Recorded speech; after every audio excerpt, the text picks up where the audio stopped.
አንዳንድ ጊዜ በስራችን ላይ በዕለት ተዕለት ህይወታችን ላይ የሚያጋጥሙን ቻሌንጆች ይኖራሉ አይደለ?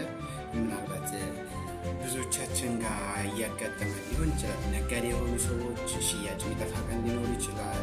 መጭበርበር፣ እንደዚህ አይነት ነገሮች ሀብን ያደርጋሉ። ብዙ ጊዜ እኛ ሴልሶችም ልክ ቤት ብቻ ምንሸጥ ይመስላቸዋል። በጣም ደስተኞች፣ በጣም ለብሰን ወይም ደግሞ አላደል ከጓደኞቻችን ጋር ስንስቅ ስንጫወት እንታይ ይሆናል። ይህ ሲሆን ደግሞ በየቀኑ ቻሌንጅ የማይገጥመን አይነት ነገር ይታያል።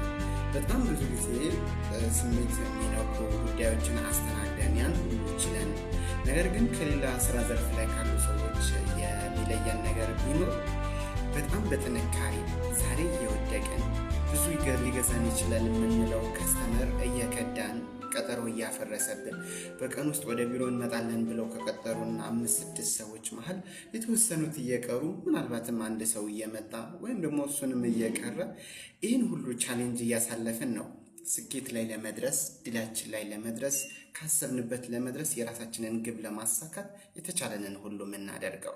ይህ ሲባል ግን በዚህ አጋጣሚ እኛ ስራችን እየሰራን እንደሆነ እያወቁ ቤት እየሸጥን እየሆነ እንዳወቁ ለደንበኞች የምናቀርበው እኛ ክሊር የሆነን መረጃን እናቀርባለን፣ ኦፈር እናቀርባለን። ደንበኞች ደግሞ ከኛ ለመግዛት ሲመጡ የራሳቸውን ጥቅም አስጠብቀው የራሳቸውን ጥቅም ለማግኘት ነው። እኛ ሻጮች ጋር ያለውን ቤት ለገዢዎች ነው የምናቀርበው።